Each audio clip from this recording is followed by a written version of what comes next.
Have you ever been deep inside a concrete building or miles out in the wilderness with 0 bars of service and wondered how your phone still knows exactly where you are? You open your map application, and the background is a grid of blank gray tiles. A banner reads, "No connection." Yet, resting right in the middle of that empty screen, a blue dot tracks your every step with perfect precision. People tend to assume that location tracking and cellular data are the same system. The logic goes that if you lose one, you lose the other. But the GPS chip inside your phone is a completely passive device. It doesn't transmit a single byte of data to a cell tower or a server. It acts entirely as a one-way radio, simply listening to the sky. Because that chip is only listening, calculating your exact coordinates requires a physical network operating high above the Earth, completely outside our terrestrial grid.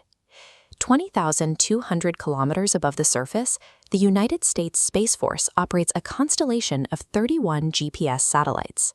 Each of these machines requires highly advanced hardware to function, relying specifically on multiple, highly stable atomic clocks carried on board. These satellites do not monitor individual phones. They simply broadcast continuous radio signals containing their identification, their exact position in orbit, and a precise timestamp of when the signal left the antenna. Those timestamps travel down through the atmosphere as radio waves, moving at the exact speed of light. The network is entirely a one-way celestial clock system, constantly showering the planet with time codes. This equation, distance equals rate times time, shows how your smartphone calculates its position. Because the speed of light is a known constant, the phone measures how long the radio signal took to arrive to figure out exactly how far away the satellite is. Knowing the distance to one satellite means your phone is located somewhere on the surface of a massive three-dimensional sphere radiating from that node. By adding distance measurements from a second and third satellite, the spheres intersect. This geometry, known as trilateration, narrows down the possible location to a single distinct coordinate point on the ground.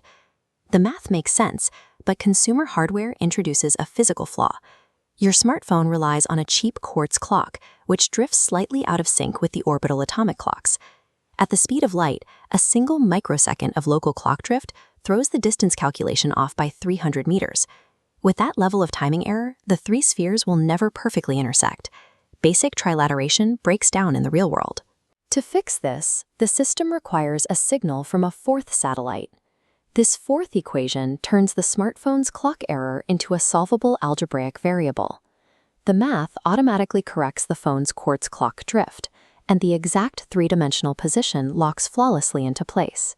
However, even with 4 satellites, the math is subject to Albert Einstein's theory of relativity. The extreme velocity of orbit slows the satellite's clock down, while the weaker gravitational pull at that high altitude speeds it up. Combined, these forces result in a net drift of 38 microseconds every single day. To keep the grid alive, engineers artificially offset the atomic clock's frequency before launch. The hardware is programmed to tick incorrectly on Earth, so it will tick correctly once it reaches the specific physics of orbit. Every precise GPS coordinate is an active triumph over relativistic physics. Without those orbital corrections, the navigation grid would drift by 11 kilometers a day. This brings us back to the smartphone screen and why map applications fail offline. To display streets, labels, and terrain, the application requires active data to download visual map tiles from a server. The blue dot is different. It operates purely on the passive, offline mathematical coordinates calculated from satellite timestamps. When you do have cell service, your phone uses assisted GPS. It pings a network tower to download an almanac of satellite orbit data, reducing the time it takes to get an initial fix from 30 seconds to just a few seconds. Once the phone possesses that satellite almanac data, it maintains its location fix entirely independent of any cellular tower. The internet merely provides the cosmetic backdrop for our screens. The actual work of pinpointing your location is handled by offline radio waves from space. A smartphone knows its exact location by using pure mathematics to read the timestamps of atomic clocks falling through space. Now you know how GPS works completely off the grid. If you love discovering the hidden engineering behind everyday technology, subscribe to Works Revealed. We'll see you in the next one. The most complex infrastructure on Earth is entirely invisible. operating high above us without any internet connection at all.